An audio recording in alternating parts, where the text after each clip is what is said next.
I'm Julie Legg, author of The Missing Piece and diagnosed with ADHD at 52. And I'm Gel Legg, diagnosed at 55.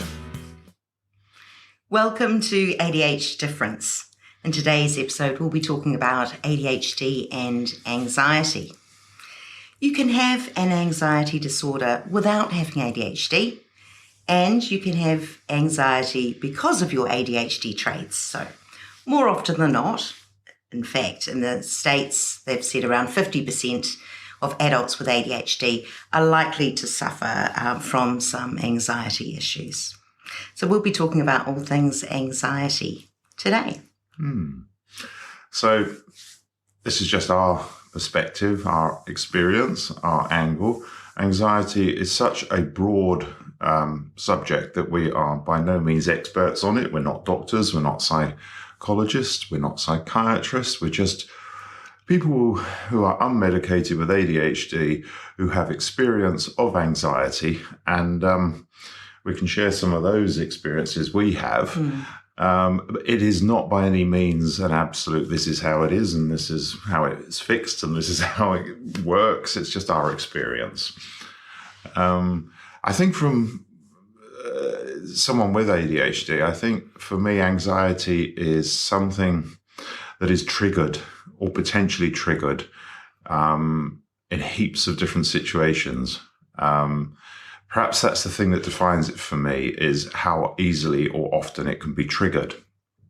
And therefore, in the grand ages of 50s, our 50s, we're in our 50s, a lot of it's just been a learned experience over time of how to manage it and how to not let it become a runaway anxiety. Although as we can share a couple of stories in this, that, you know, there are times when it does run away with itself.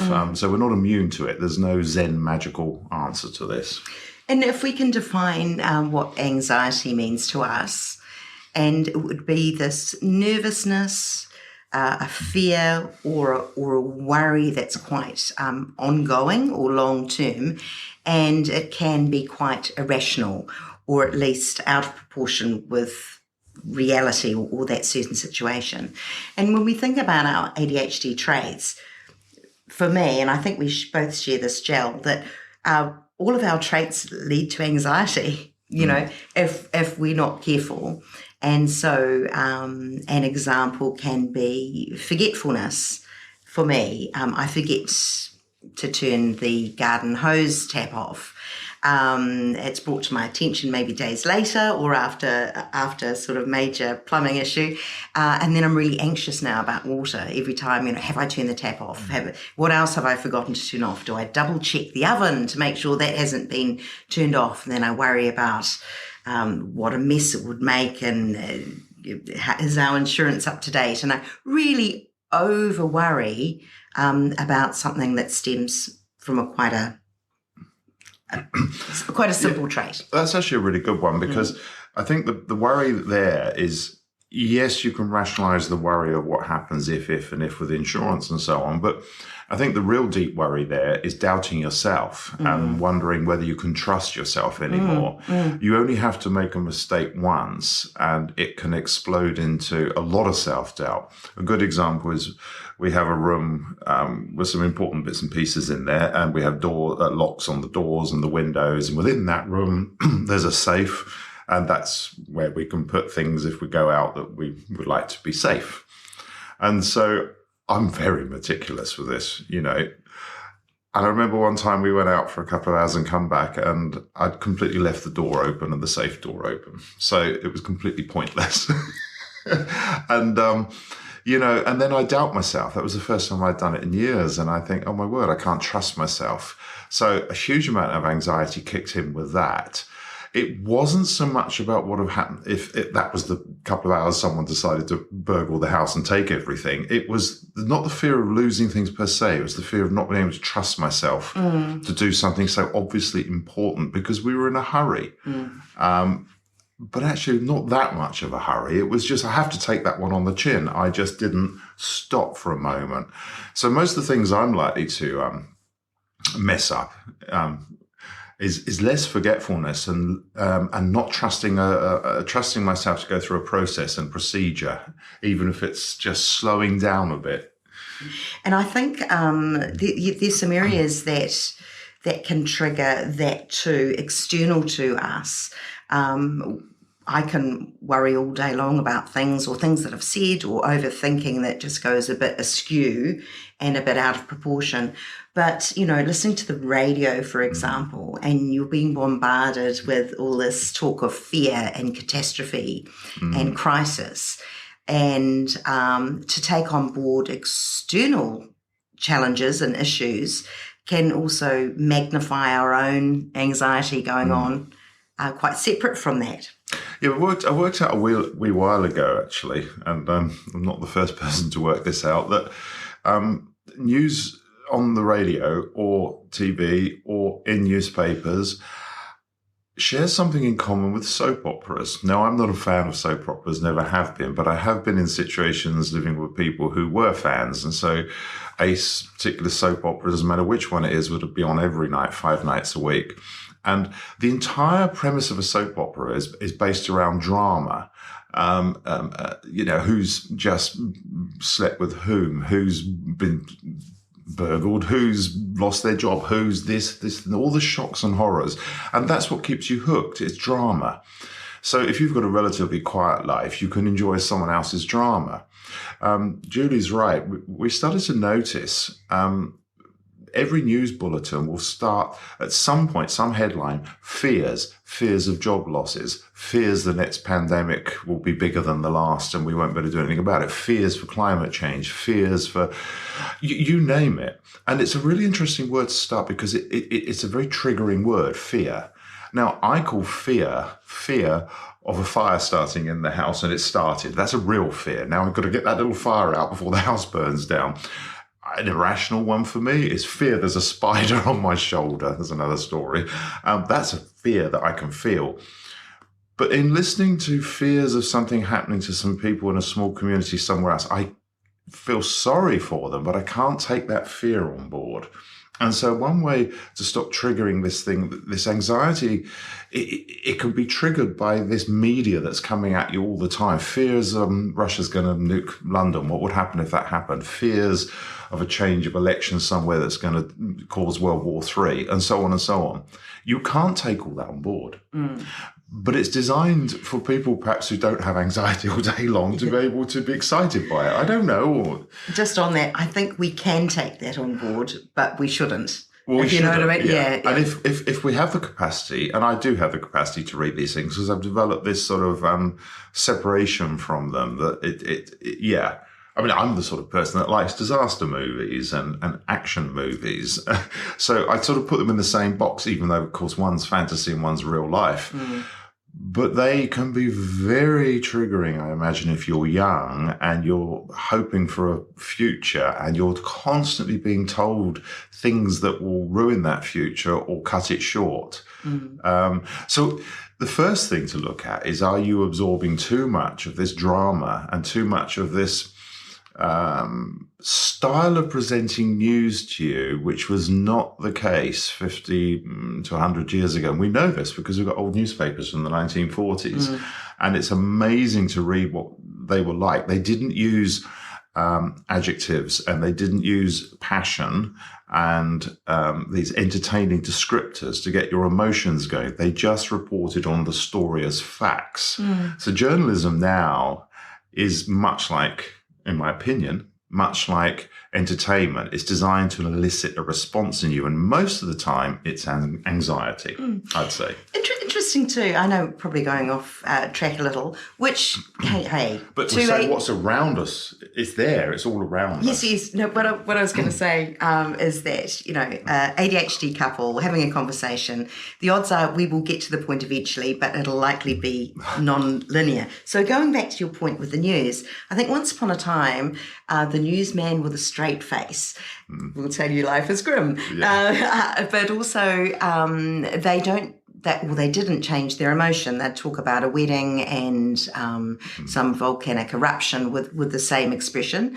It's different now. You hear the emotion rising in the voice and the odd tear from a newsreader, for example, and therefore even their delivery is slightly emotionally charged. Yeah. And so I think with ADHD, we're likely to pick up on things like that, where we don't just hear the words, we take on board emotions as well. And it's also very difficult if you're struggling with this as an ADHD, with anxiety of all the world's problems. It's you need to look at the things and see what's a fact, what's news being reported, and what's the opinion of the writer, because it's been blurred. We used to have opinion writers, but they were very separate places. And the news was not based around opinion. As Julie says, it's become more entertainment and more about layering the opinion of who's delivering the news to you. And that opinion, I'm just saying, there is so much out there that could trigger anxiety about things about which you can pretty much do nothing about. So that might be a first place to look at where you're being triggered. And that's the big world. Now, shall we bring it back to just ordinary everyday life? Because we've talked about so many things so far in this series, and pretty much everything we've ever spoken about could be a source of anxiety. Social engagement, having to go somewhere you don't want to in a social environment, dentists, doctors, waiting in a queue, impatience, all the things that define ADHD, all of which at the heart of it are not getting the dopamine hit and suffering in that space where you're doing something against what you want to do to get the dopamine hit.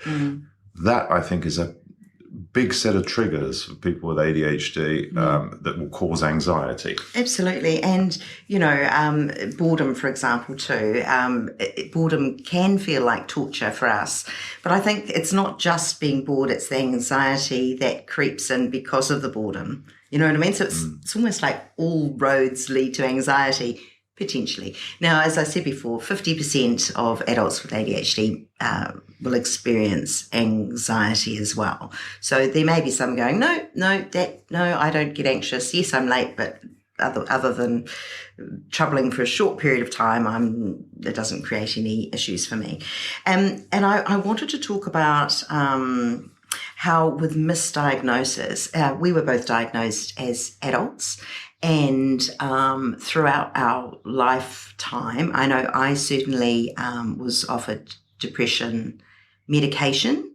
I wasn't misdiagnosed. It was just quite freely offered to me, and I said, no, I'm not depressed at all. I'm just having a rough time in a certain situation. So people may be diagnosed with anxiety separately, because you can have it separately, but the ADHD side may not have been picked up. So anxiety medication may assist, but it may not really affect the ADHD side of things if it had been missed. In saying that, I understand if you are medicated for ADHD with a stimulant prescription, that can have an impact on your anxiety too. It could lessen aspects, but it could increase aspects. So I think if you think you might be prone to anxiety and you are on stimulant medication, do check in with your doctor and or psychiatrist just to make sure that you're on the right meds, because it should improve matters, not make things worse. But it is really tricky. And some, as I said before, there's anxiety is separate, and then there's ADHD anxiety. There's a bit of blur between the two, and it's not necessarily up for us to work that out. That's where the professionals can come in. So hence a diagnosis with a psychiatrist or a psychologist can help identify if they're two separate things or not. Because you could, I can think of a medical situation I had which led to a lot of anxiety, and it was pre-diagnosis, and it may have, post-diagnosis, if that had happened, I might have had a slightly different relationship to it. So I found myself it was a common medical condition, which is not unusual or weird, and I couldn't swallow, and I lost lots of weight over weeks and weeks, and it was just a simple thing, which was easy to fix with gastric reflux tablets. But I was walking into emergency ER rooms and I was being told you're suffering from anxiety. So I think this is all in your head. You need to go home. And that just made it worse and worse and worse. And with an ADHD mind, I needed to get this fixed. I was losing lots of weight. I wasn't eating. It was just, there was something wrong. And so the mind just goes somewhere. This is the end. This is so serious. We need to fix it now. Or do I have to start giving up on a future? And in the end, something we haven't mentioned, for us both, what causes anxiety is not knowing. We need to know. It doesn't matter if it's good news, bad news. We're impatient and we have to know. So even if it's bad news, tell us now, rip the plaster off. Now we can deal with it. We've got what we need to move forward. But I couldn't get to the bottom of this. And so the anxiety was going through the roof. And eventually it got diagnosed by a clever doctor, and that's fantastic. And the second it got diagnosed, the anxiety started to go down, and I knew what I was dealing with, and it was brilliant. It took a long time for the anxiety. Anxiety could still have weird triggers afterwards. Now, this one might affect you. Sometimes you can have triggers that are real. They are caused by something real. And that was a real medical condition causing an anxiety. It wasn't in my head, but it was being amplified, I think, because I had ADHD. A few months later, we were catching a flight. It was only a 2-hour flight, and I love flying. I'm one of those people that loves aeroplanes, and I love the takeoff, and I love the landing. I love the exciting bits. So there's no fear of flying there at all. Down the escalator to board the plane, complete panic attack, like anxiety. I knew what was happening to me. And I thought, is this because I'm scared of flying or being in a confined space, which I don't like confined spaces, but I don't mind aeroplanes. It took a long time of looking back, over 20 years, to spot those moments that had happened. And they all had something in common. It was after strong coffee. Not the coffee I drink at home, not the coffee grade 5 sometimes that I used to have in a percolator. It was something about certain coffees in certain places, in certain cafes, that could cause that. So I don't drink that coffee when we go out anymore.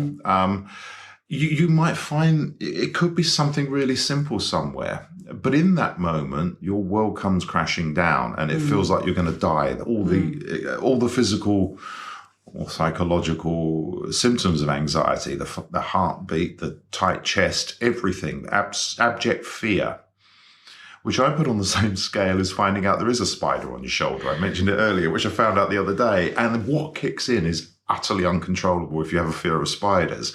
And that is a type of anxiety that I think with ADHD, if you're getting that at times, that I haven't got an answer for. I'm just saying really an irrational response is not unusual. And I think too, getting back to your coffee and your airport escalator issue, maybe it wasn't just the coffee and maybe it wasn't just the flight.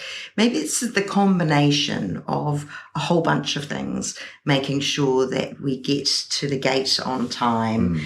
Yes, the caffeine, yes, the excitement. And I think a whole bundle of things. It could have been quite a happy, exciting time, but you still got feelings of anxiety around that. So it could be a number of things contributing at any one point in time. I still put it down to the coffee, but it can sneak up. Sometimes they can sneak up on you. I remember it took a long time before it settled down after the big episode that got with the real medical cause, which is now completely under control.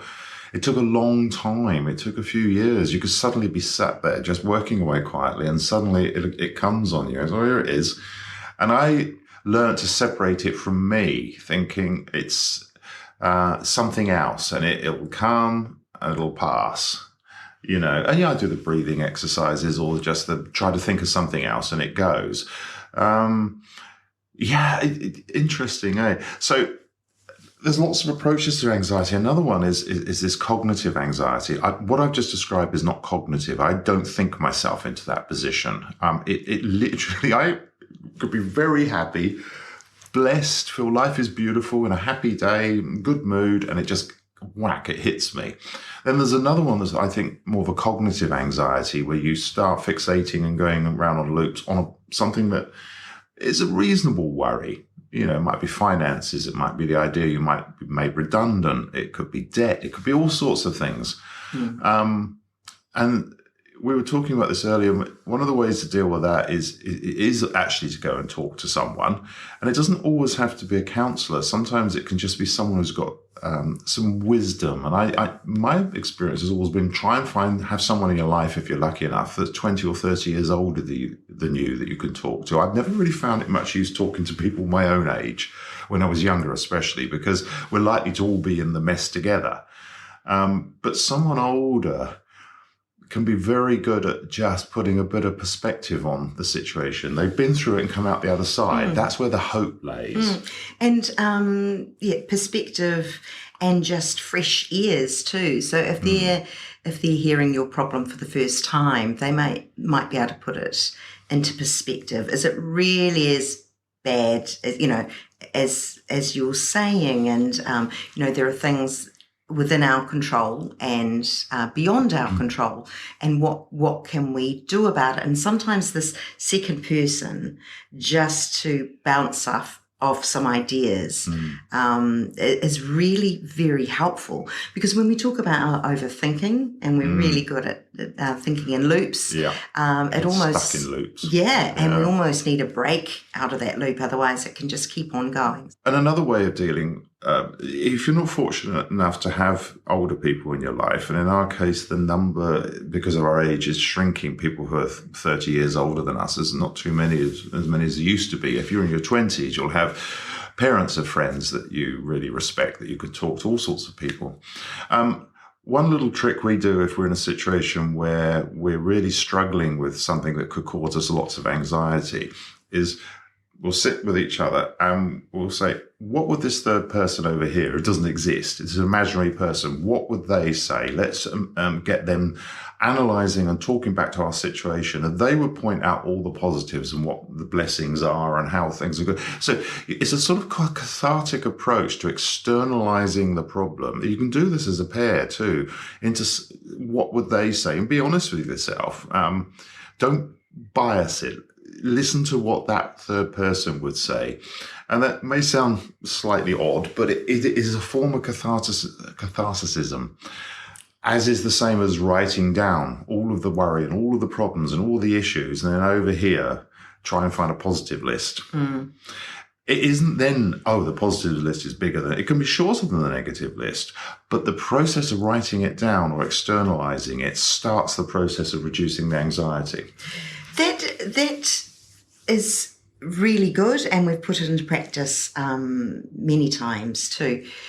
What is really difficult is in the moment anxiety, when you don't have a chance to be rational. And to be honest, I don't know, I don't have an answer for it, because I still experience it. So there's different types of anxiety. There's generalized anxiety disorder known as GAD, G-A-D. There's a panic disorder, and then there's this social anxiety as well. And I think for me, I often get caught in this social anxiety, and it surprises me all the time, because I'm a really social person. I enjoy talking to people. I enjoy getting out there and seeing different things, but it can, as you said, it just whacks you. Another approach I take is some people live in the past all the time, and some people live in the future all the time. And we all have to live in those two spaces to some degree. That's what defines us. But we've said this before with this thing called mindfulness. Is a great antidote, I think, to anxiety is just to stop for a second and live in the present. And in the present, look around you. And as you start to appreciate, actually, it is a beautiful day. The sun is shining. It is warm. The birds are singing. I can hear the wind rustling in the trees. Or as I go for a walk, I can see other people going about their daily business, and they're smiling and say hello.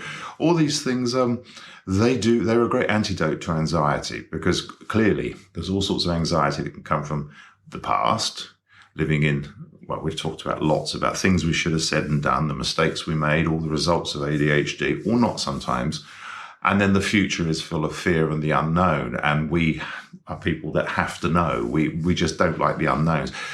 We like the excitement of something new and just not planning out. We don't plan meticulously. We're not like that. But you see, the same thing can have two results, can't it? We like the idea of hitting the road and being homeless and being in a van for months and just until we perhaps hopefully find another house. We're excited by that. Some people, that would be a nightmare. We're excited by it.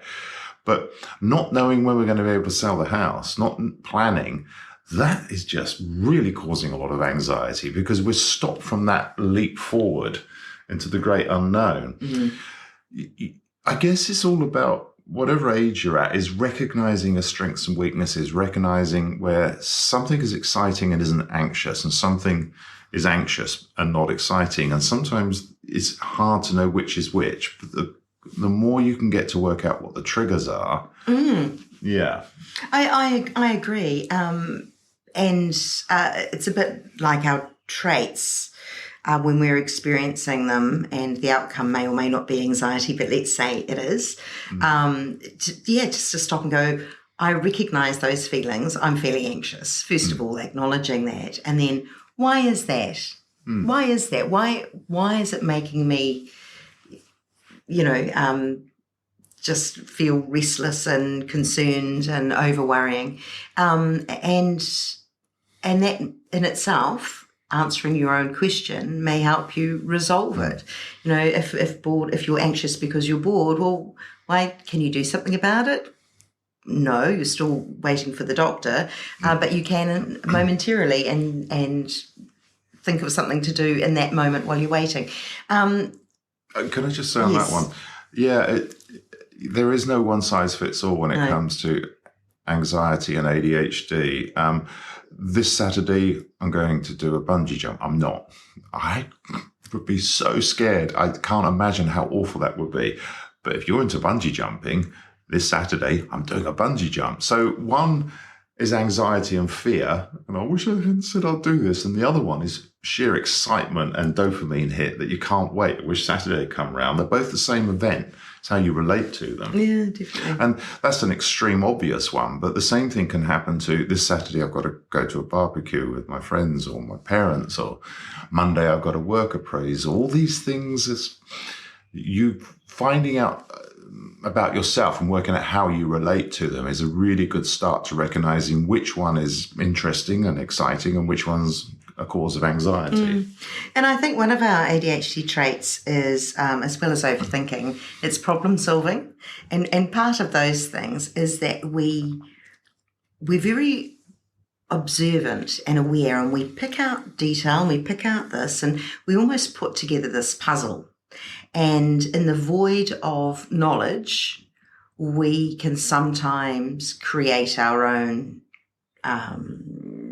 story, if you know what I mean. So we might be concerned over things that aren't actually true because we don't have that information. So we assume all these scenarios.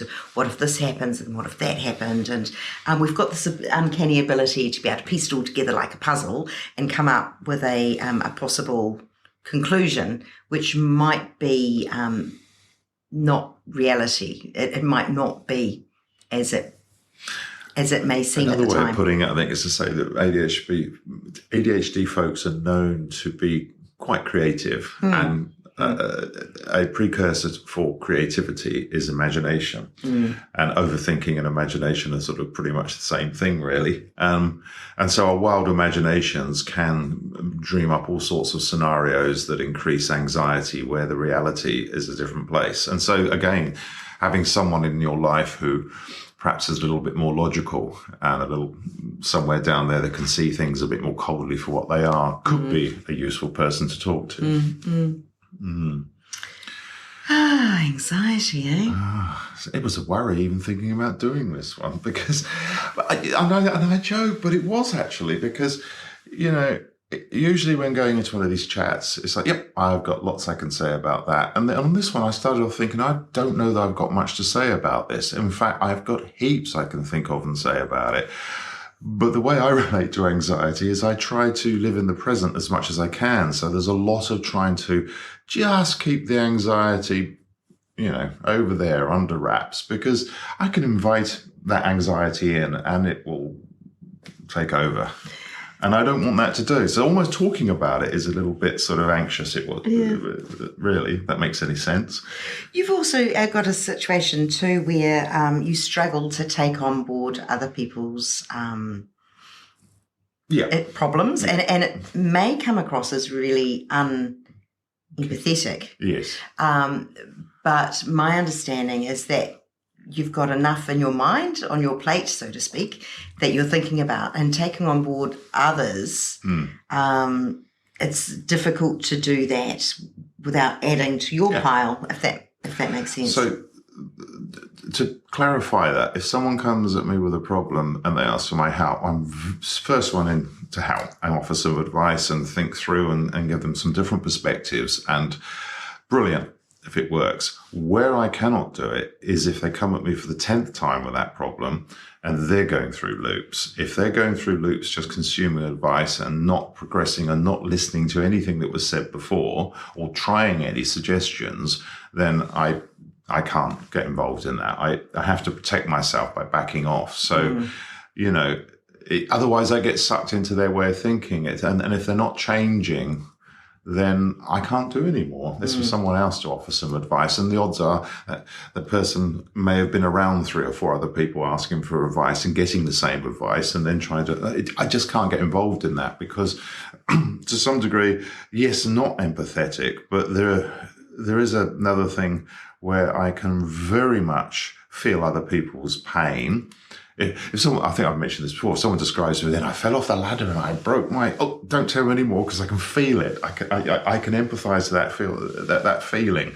So I can over-empathise into someone's situation and then I start worrying and thinking like them. And that raises my anxiety. So that's a protection mechanism that you have at times, very empathetic, at times coming across as you're not, either which way you're looking after yourself, which I think is really important. I mean, as ADHDers, we do need to look after ourselves. And if we can identify these triggers and go, it's going to happen, survival, look after yourself first. And as we get older, we run out of people that are going to look after us. We know that seriously. I mean, again, you maybe listen to this in your 50s and just think about it. As you get older, you are more and more responsible for yourself. It's not fair to ask your adult children to be the ones looking out for you. It's fine they look out for you on a certain level, but they're not going. You didn't create them in order to be your carers the rest of your life. You